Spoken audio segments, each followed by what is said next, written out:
ಎಲ್ಲರಿಗೂ ನಮಸ್ಕಾರ. ಇದು ಕಗ್ಗದ 757ನೇ ಪದ್ಯ.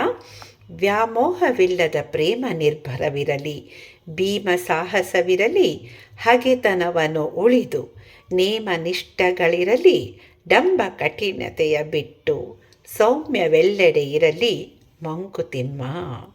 ಅಂದರೆ ನಮ್ಮ ಜೀವನ ಯಾವ ತರಹ ಇರಬೇಕೋ, ಯಾವ ತರಹ ಇದ್ದರೆ ನಮಗೆ ಒಂದು ಸುಖ, ಶಾಂತಿ, ನೆಮ್ಮದಿಗಳು ಇರುತ್ತೆ ಅನ್ನೋದನ್ನು ಈ ಪದ್ಯದಲ್ಲಿ ತಿಳಿಸ್ಕೊಡ್ತಾ ಇದ್ದಾರೆ. ಇದು ಒಂದು ಜೀವನದ ಪಾಠ. ಮಂಕುತಿಮ್ಮನ ಕಗ್ಗ ಓದ್ತಾ ಇದ್ದರೆ ನಾವು ಜೀವನದಲ್ಲಿ ಯಾವ ತರಹ ಇರಬೇಕು, ಶ್ರೀಕೃಷ್ಣ ಅರ್ಜುನನಿಗೆ ಏನು ಉಪದೇಶ ಮಾಡಿದ್ನೋ ಅದೇ ಒಂದು ಉಪದೇಶಗಳು ಈ ಮಂಕುತಿಮ್ಮನ ಕಗ್ಗದ ಮೂಲಕ ನಮಗೆ DVG ಅವರು ತಿಳಿಸ್ಕೊಡ್ತಾರೆ. ಅದಕ್ಕೋಸ್ಕರ ತಾನೇ ಇದನ್ನು ನಾವು ಕನ್ನಡದ ಭಗವದ್ಗೀತೆ ಎಂದು ಕರೆಯೋದು. ಇದರಲ್ಲಿ ಹೇಳ್ತಾ ಇದ್ದಾರೆ ಈ ಪದ್ಯದಲ್ಲಿ, ವ್ಯಾಮೋಹವಿಲ್ಲದ ಪ್ರೇಮ ನಿರ್ಭರವಿರಲಿ. ಅಂದರೆ ಪ್ರೀತಿ ಪ್ರೇಮಗಳು ಇರಬೇಕು, ಆದರೆ ಅದರಲ್ಲಿ ಒಂದು ವ್ಯಾಮೋಹ, ಅತಿಯಾದ ಮೋಹ ಇರಬಾರ್ದು.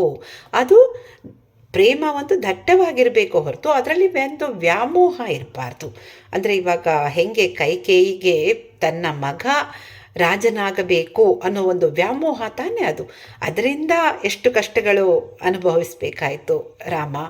ಅಥವಾ ಆ ಥರ ಒಂದು ವ್ಯಾಮೋಹ ಇರಕೂಡ್ದು, ಪ್ರೇಮ ಬೇಕು ಜಗತ್ತಿನಲ್ಲಿ ಅಥವಾ ಜೀವನದಲ್ಲಿ. ಮುಂದೆ ಹೇಳ್ತಾರೆ, ದಟ್ ಈಸ್ ಭೀಮ ಸಾಹಸವಿರಲಿ. ಅಂದರೆ ಭೀಮನಂತಹ ಒಂದು ಸಾಹಸವಂತರಾಗಿರಬೇಕು ನಾವು. ಭೀಮ ಎಷ್ಟು ಬಲವಂತ, ಸಾಹಸವಂತ, ಎಲ್ಲರಿಗಿಂತ ಪಾಂಡವರಲ್ಲಿ ಸರ್ವ ಶ್ರೇಷ್ಠ ಅಥವಾ ಸರ್ವ ಬಲಿಷ್ಠ ಅದು ಭೀಮ ಇದ್ದವನು.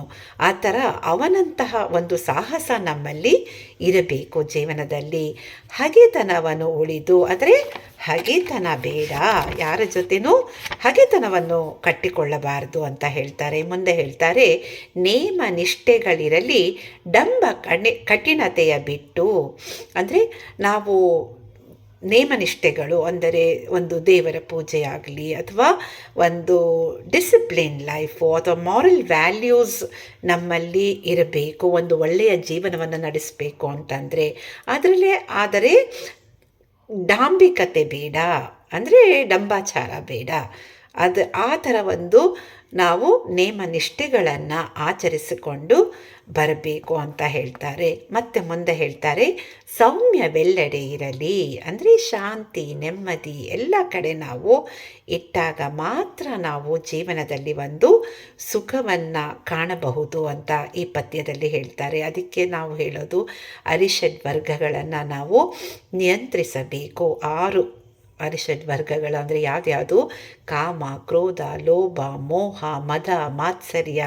ಇದೆಲ್ಲವನ್ನು ನಾವು ಒಂದು ಹದ್ದಿನಲ್ಲಿ, ನಮ್ಮ ಇಂದ್ರಿಯಗಳ ನಿಗ್ರಹದಿಂದ ಅದನ್ನು ಹದ್ದಿನಲ್ಲಿ ಇಟ್ಕೊಂಡಾಗ ಮಾತ್ರ ನಮಗೆ ಜೀವನದಲ್ಲಿ ಒಂದು ಶಾಂತಿ, ನೆಮ್ಮದಿಯನ್ನು ಕಾಣಲಿಕ್ಕೆ ಸಾಧ್ಯ.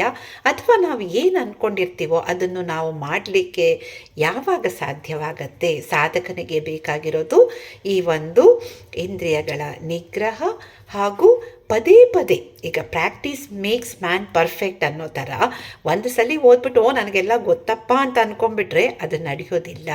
ಅದನ್ನು ಪದೇ ಪದೇ ಶ್ರವಣ, ಮನನ, ನಿಧಿಧ್ಯಾನ ಅಂತ ಏನು ಹೇಳ್ತೀವೋ ಅದು ಒಂದು ಇದ್ದಾಗ ಮಾತ್ರ ನಮಗೆ ಹ್ಯಾಬಿಟ್ ಫಾರ್ಮೇಷನ್ ಆಗುತ್ತೆ.